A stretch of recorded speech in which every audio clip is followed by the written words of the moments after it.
You may have heard of this show from the 60s and 70s called The Dating Game. Well, there was a contestant on that show who ends up murdering a bunch of people.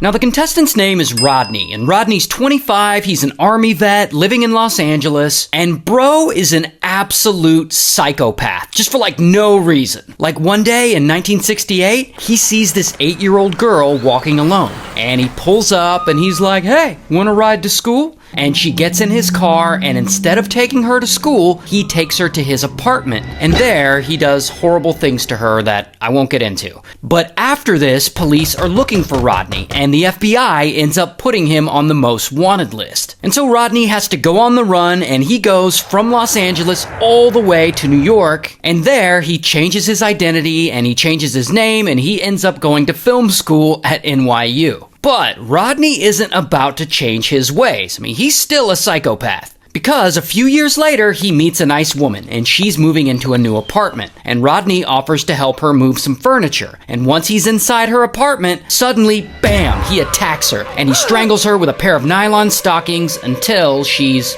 unalived. Then he leaves New York City and he travels up to New Hampshire. And there he somehow gets a job as a counselor at a kid's summer camp. And he lays low there for a few months, but then a couple of his students are at the post office one day, and there just happens to be an FBI's Most Wanted poster there. And it happens to have Rodney's face on it. So the students are like, "Yo, is that our counselor?" And they freak out and they report him. And then, boom, Rodney gets arrested. And he takes a plea deal and they throw his ass in prison. Less than 2 years later, he gets out. He's a free man.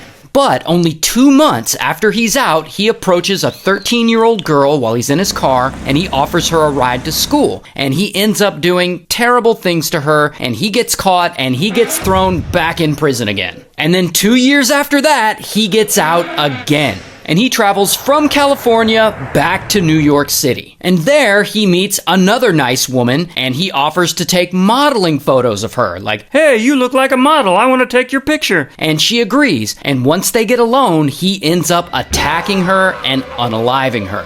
And after that, I guess he travels to Wyoming. And there he meets another nice young woman. And he's like, "Let me take modeling pictures of you." And she agrees. And once they get alone, he attacks her and he unalives her too. And after that, he ends up back in Los Angeles. And while he's there, he really uses that whole, "Oh, you look like a model, let me take your picture" bit to lure women in. And he offers to photograph this 19-year-old woman, and then he unalives her and he dumps her on the side of the road. And he does the same thing to a 27-year-old woman that he meets. He unalives her too. And it just keeps going. About 6 months later, he kidnaps and unalives a 31-year-old woman.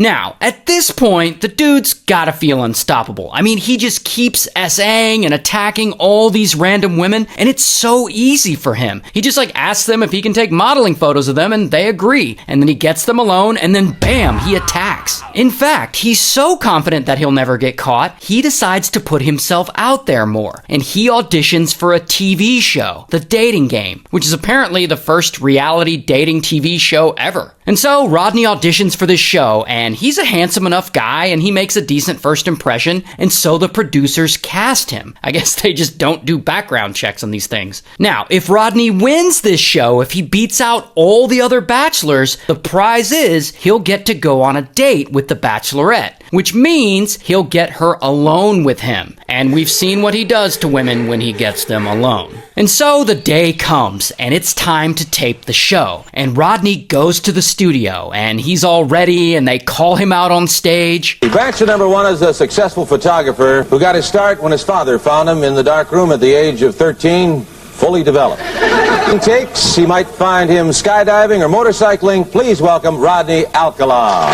Rod, welcome. And so then they introduce the bachelorette. Her name is Cheryl. And then Rodney introduces himself to the bachelorette. "We're going to have a great time together, Cheryl." And then as part of the show, she asks him some spicy questions, and they seem to have a little bit of chemistry. A bachelor number one, I am serving you for dinner. Oh.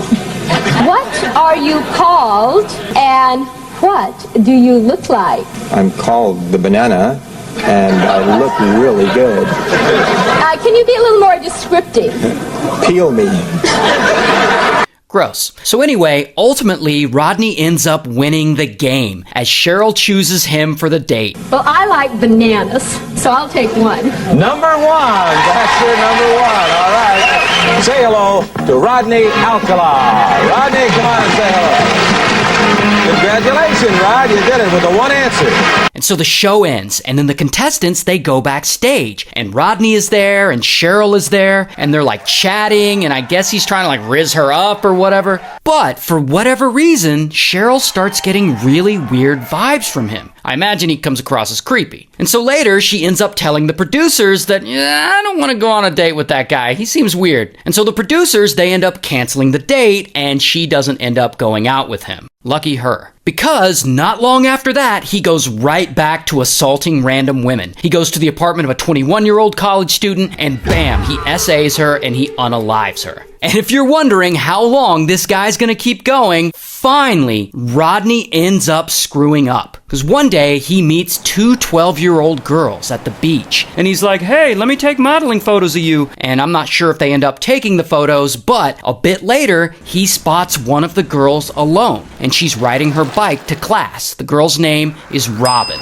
And so Rodney pulls up on Robin and he offers her a ride and she's like, sure. And once he gets her in his car, instead of taking her to class, he drives her out to a nearby canyon and he ends up unaliving her. Here's the thing though. Remember how I said there were two 12-year-old girls at the beach that day? Well, once everyone finds out that Robin's gone missing, police start investigating and they end up interviewing her friend, the other 12-year-old girl. And this girl has a really good memory and she's able to give them a detailed description of what Rodney looks like. And from that description, they're able to make this police sketch. I guess this is supposed to be him. It doesn't really look like him to me, but whatever. Because it does look like him to Rodney's parole officer. Rodney's parole officer sees it and he recognizes him immediately. And so, bam, Rodney gets arrested. Here's his mugshot. And from all that, police end up getting a lead, and they go search a storage locker that Rodney had rented in Seattle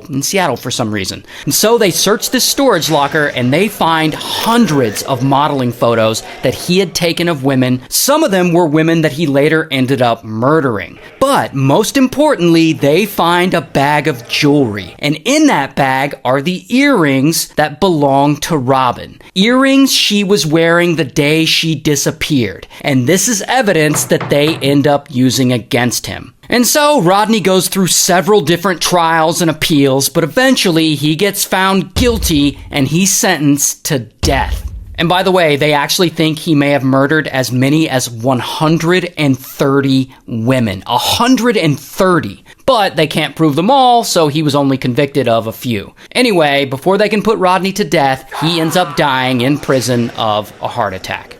Good for him.